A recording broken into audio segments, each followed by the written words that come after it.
I had a dream. Lord, please don't let me forget everything. I can't remember what the whole dream was about, but oh, please excuse me. I know that sounds nasty, but I literally just woke up. My son was going to school, and every morning I pray for him. I pray for him before he goes to school. So my son touches me, and it wakes me up out of the dream. But somebody was touching me in the dream right before he touched me. Okay, so I had a dream about the prophets. So many of the prophets.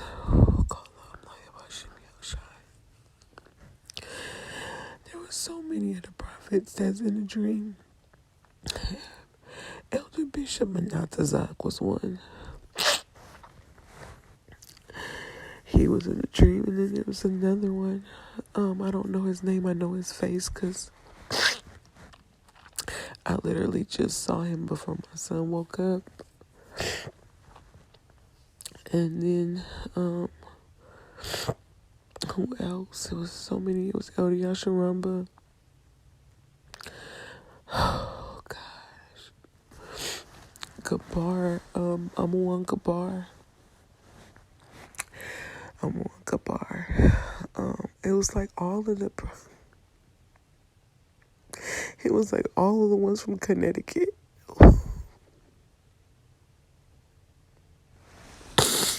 I don't know all of their names, but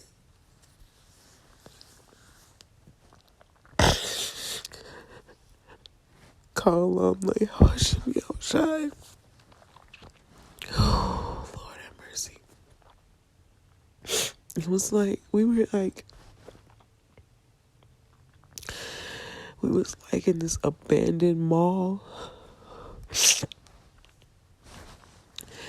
And it was like super impoverished. It was so weird.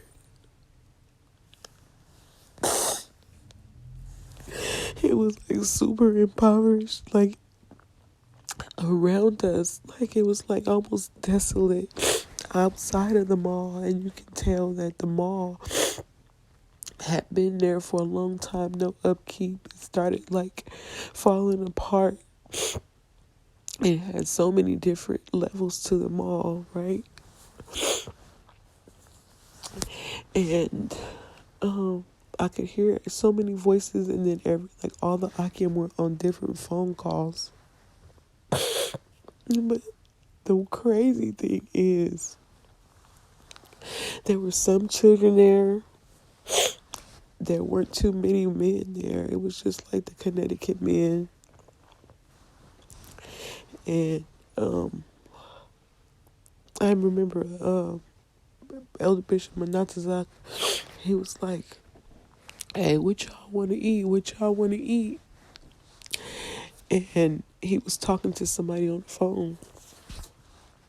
And I went in this room, and I was just laying down on the bed because it was like everybody was doing something. Everybody was going somewhere. So I went in there, and I just laid down on the bed because I can't remember. It was a few women that wanted me to go with them. And I was like, no, I'm just going to stay here. So I was feeling like, okay, I can be by myself. And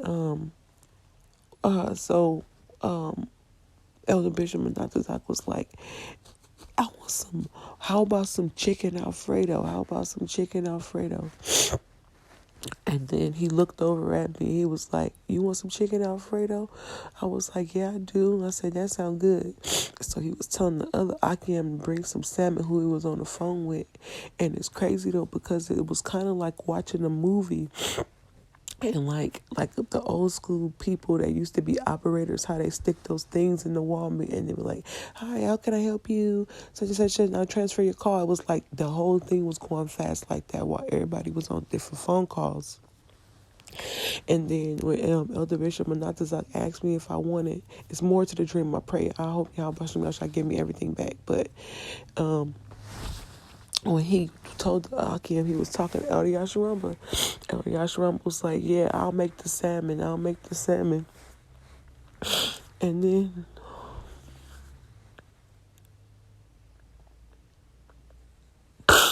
so I can hear all the other Akim talking still. They're all talking to different people on the phone.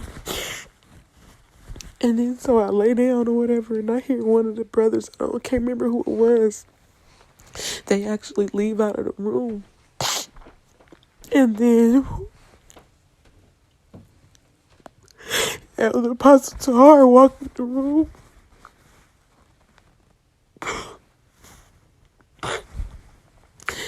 Elder Apostle Tahar walk in the room with his food, right? And it was this stool that was right by the bed that I was laying on. And it was it was like, not really a stool, but it was like an old car van. Like a seat, like one of the bench seats from a car van that was right on the side of the bed. And he sat down with like this to-go plate.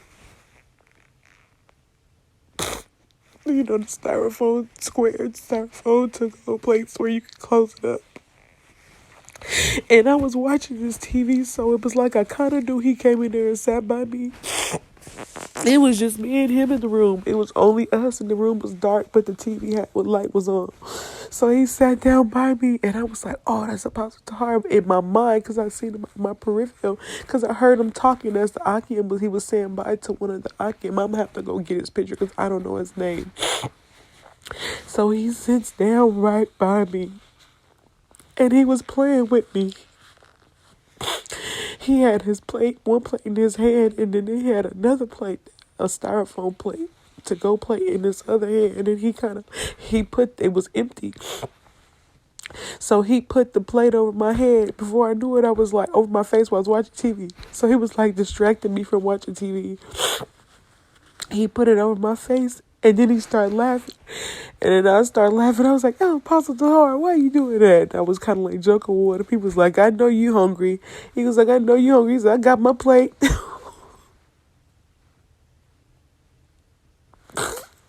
He was like, I got my plate.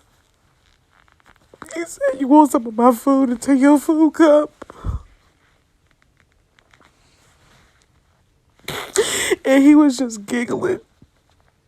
And then my son woke me up just now to come in here to pray for him. Because the Apostle Tahar was playing with me with that plate over my face.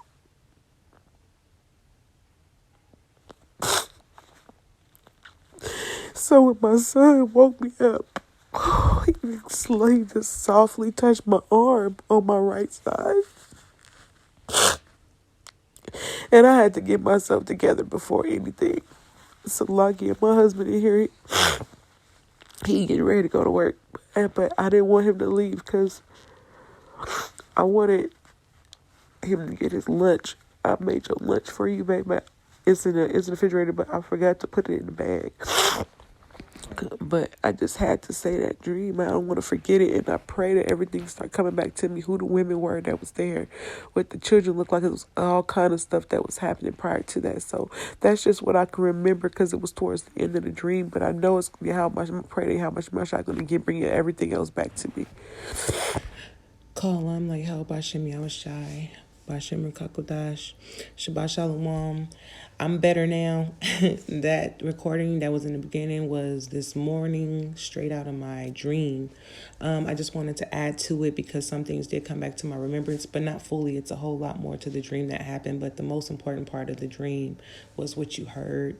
The beginning of the dream didn't start out like that. It started out as me being like, it could tell that it was the beginning of Jacob's trouble, to where all the people that didn't know what was going on just didn't know what was going on. It was like super chaotic. It wasn't full-blown chaos, but it was chaotic. It was in the stages of people trying to figure out what's going on. Like, didn't nobody know what was going on. They just knew something had just happened.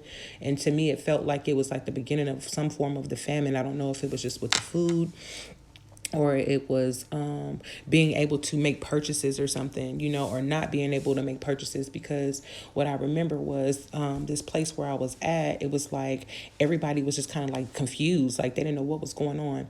And it reminded me of like watching a movie, like a movie of China or Japan, how the you have these storefronts, but these tall buildings, and at the bottom, ground level, there's storefronts, but above the storefronts is all like apartments. Well, that's what it looked like, and it was like dirty, and everybody was dirty, and there were like they had patio decks, but they weren't in the back of the apartments, they were in the front. So everybody was like kind of like standing on their patios, looking downward, and you had some shady people doing little shady stuff. And it was this man and this woman, this woman and these two men that were like following me and chasing me. It was like they were trying to pin some dirt on me. And when I say try to pin some dirt on me, what it was like they had did something and they wanted me to take the rap for it. And so I was running, I was trying to hide from them. And throughout the whole time, I'm like praying, YAHAWASHI, like, oh my Lord, like protect me, because I was by myself. And before I knew it, it was like I just ended up in that mall. Like I ended up in the mall. And I'm seeing and I'm hearing like everything is like a form of peace there, although it's still impoverished in the inside. Like you could tell it was an abandoned mall, but it had like at least 7 levels to it.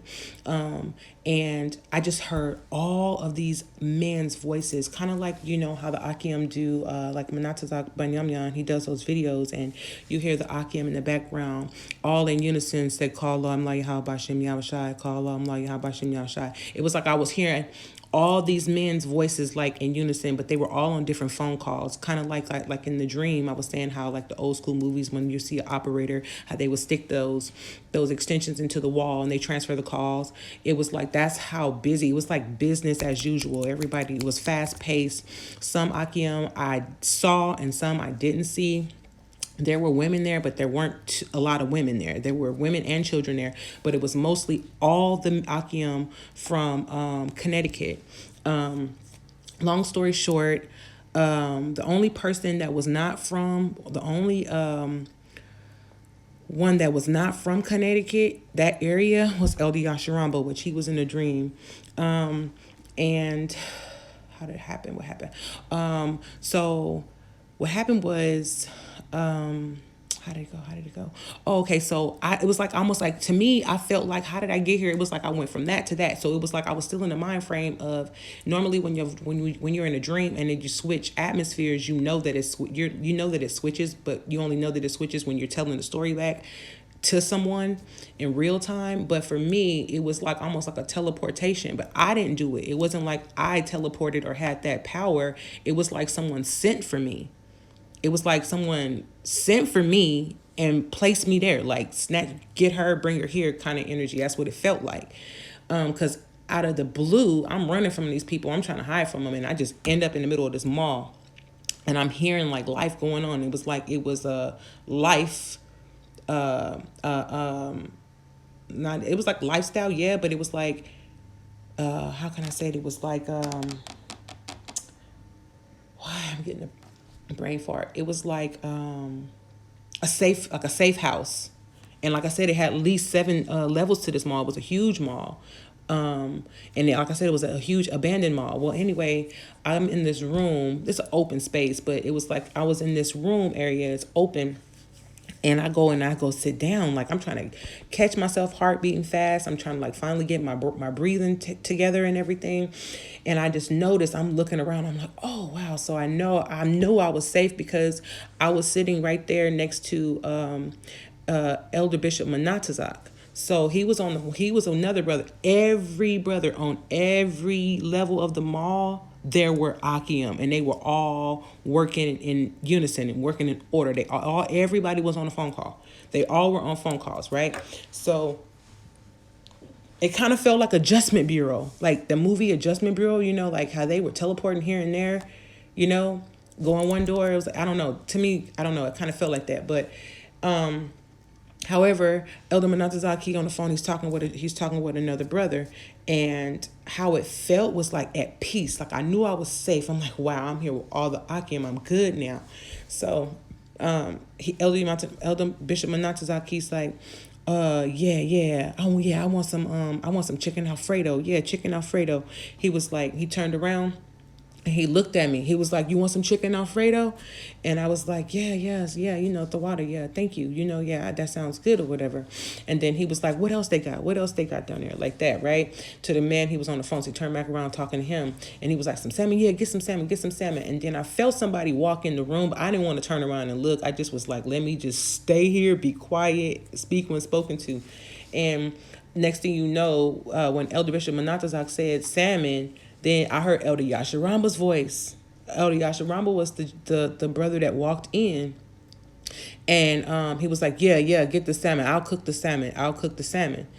And so he said, yeah, bring some salmon. Bring some salmon. So just to pause real quick, it felt like whoever was on the phone, it wasn't like they had to find some food somewhere. This abandoned mall had everything we needed. It had shelter, it had food, it had drink, and it was like we were hidden. It was like a safe house. It felt like a safe house. Like I felt my spirit calming down the moment I got in there, So I hear Amawan Gabar. He's sitting like 2 seats over from Elder Bishop Manatazak. He's on the phone too. He's in his conversation. And the funny thing about it is, all of the Akin, this felt like the GMS headquarters to me. That's what it felt like. The Connecticut location, this was the headquarters. And all the orders was given from this location, because all the Akim were on the phone, but they weren't on the phone with just random people. They were on the phone with different Akim of Great Millstone. I knew it. I just knew it. I don't know how I knew, but I knew it because I could hear all the conversations from every level. And I said it was at least 7 levels to the mall. I heard everybody's conversation. Like I heard clearly their conversations all at once. So they were just giving random orders like do this, go get them, they over here, they over there, like stuff like that. And so the gentleman that I just know his face. And I said that in the dream recording earlier. I knew his face, but I asked my husband if he can reach out to one of the Akim, and I sent them a screenshot of his face so he can tell me who the name is. 'Cause I don't want to get his name mixed up, and I won't to say who it was. But his Elder Bishop Atazawan, it was him. Okay, so he came in. He said something to Amawan Gabar, and then he leaves out. But when he leaves out, I hear him saying something to someone else, and the person that responded, I was like, that sound like Apostle Tahar, right? Because I could hear, but I couldn't hear the conversation because it was so loud. Everybody was talking. Well, I heard the chuckle, and I was like, that is Elder Apostle Tahar. So like I said, I didn't want to look at nobody. I didn't want to, I just wanted to sit there and be quiet. I didn't want to cause no trouble. I was like, I just want to be quiet, just be here. So there was these 3 sisters that came by the door opening, and they had their babies with them, their children with them, and they were like, oh sis, we're going over here, do you want to come with us? Like everything was taking place in the mall. Like it was like activities or stuff like that for the women and their children, obviously, but like coming out of the situation I had just came out of, I was like, no, I want to be closest to the prophets as possible. And plus I wanted to finally be able to get me some rest because I hadn't slept in I don't know how long. But they were like, oh, it's okay, no worries. I was like, I just want to stay here, thank you, I'm just going to stay here, but the water, And so they was like, okay, no problem. And they were very humble. I can't remember the sisters' faces or anything like that. I just remember there being 3 women and they had their children. So they walk off, go do what they were going to do or whatever they were going to go do in the mall. And when they walk off, Elder Bishop Atazawan came in there again and said something to Amawan Gabar again, and I don't know what he said, but Elder Bishop Atazawam, Elder Bishop Manatazak, and Elder Yasharamba, they all left out at the same time and out of the room. So when everybody left out of the room, Amawan Gabar ended up hanging up his phone call. They all went to go get the food. Like, I don't know if it was downstairs. They went to go help the brother that was down there to bring the food up because they was going to cook on our level, on that level. I don't know what level we were at, but they were going to cook there. And I heard Elder Apostle Tahar talking to Elder Bishop Atazawam as he was walking off with the other Akim, but Elder Apostle Tahar's voice started to get like a little louder because it was coming closer to me or whatever into the room. So I kind of like froze, like, dang, it sounds like he's coming quickly, like he's coming closer. So I had turned this TV on and I kind of like just laid back on this little cot part thing. It was like a little seat, but kind of like made up like a cot. And I laid down and I was watching the television. And on the side of the bed thing, the cot, whatever it was, there was a seat, like it was taken out of like a caravan, like a van, like a bench seat. And I heard Elder Apostle walk in there. Like he came in there to sit in there with me. And he came and sat down, and out of my peripheral, I knew it was him. So he sits down and he has his plate. He has a plate, like a to-go plate, and a styrofoam square to-go plate, and then he had an empty one. So he had the empty one, it was open. He puts it over my eyes as I'm watching the TV, and he snickers. So he starts laughing. He kind of like chuckles a little bit, and I started laughing. I was like, "Oh, Apostle Tara, why are you doing that?" Right? So we both were laughing together, and then he was like, "I know you hungry." He said, "I know you hungry." He said, "I got my plate." That's exactly how he said it. He was like, "I got my plate," and then so I started laughing with him, and he started laughing like he was teasing. And he said, "Do you want some of mine until yours come?" For me personally, like most people probably wouldn't understand why I was crying or with all of that, but I was crying for a number of reasons because it was so spiritual to me. It was like I was in a place to where hell was breaking loose. It was the beginning of it, but I was teleported from there to be in the presence of the men of the Lord, like protection out of nowhere. Like I know I was teleported because I was right there in the midst of the chaos, being chased by that woman and those two men. And then I just ended up there. And it wasn't like it was just a shift in the dream to where, oh, now you're dreaming something else at a certain. No, I was very aware that I went from one place to another. It wasn't the same thing as your dream shifting. I was taken out of that place and brought there. And my heart was still beating. So when I got there, it took some time for me to calm down, like where I'm at. But when I looked over to the left of me, and while I was standing in that room, I saw Elder Bishop Menazes. Like I'm hearing all the men of the Lord's voices. I started to calm down, like almost instantaneously. Like I'm around the men of the Lord. I knew I was safe. But when Elder Apostle Tahar did that, it touched my heart in the spirit and in my dream because I was spooked. I was scared. Number one. Number two, I was brought out of a situation and brought with the men of the Lord. And when Elder Apostle Tahar did that, it touched me because the feeling that it felt, I felt so protected. It was like I was around my family. I was around my big brothers. They were looking out for me.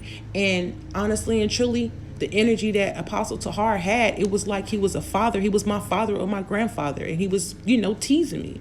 It felt like a father, a dad playing with his daughter, like joking around with her, teasing her a little bit. But I know that was all spiritual. And then not only that, it's like we know that the truth came, sprung out of Connecticut, out of all places. That's where I was at.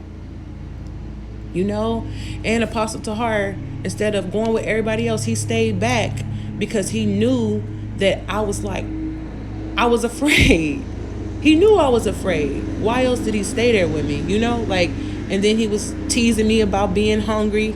Like he knew I hadn't eaten. He knew I hadn't slept. He knew that it was like, dang, I was been thinking about this all day. Like, dang, was the Apostle Tahar, was he the one sent for me? Did he teleport me there? Like, what was the significance of the Akim all being on all them phone calls and transferring all them calls, talking to all the brothers? It was like they was talking to all the brothers from all across the world.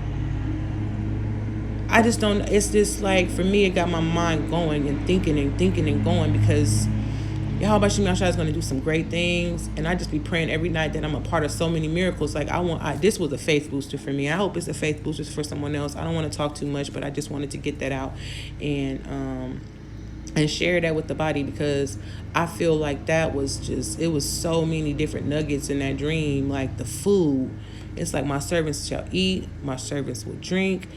You're gonna be protected. I'm not saying I know I'm part of the hopeful elect. No one knows if they're the elect, but I know I'm part of the hopeful elect. So, because I'm hopeful, and I just pray that this is a blessing for some. I have never had a dream about Elder Apostle Tahar. I think that's real. I think that's real beautiful. And then like 4 days after my good Aquath, had a dream. Like I said, we shared a lot of dreams, and we somehow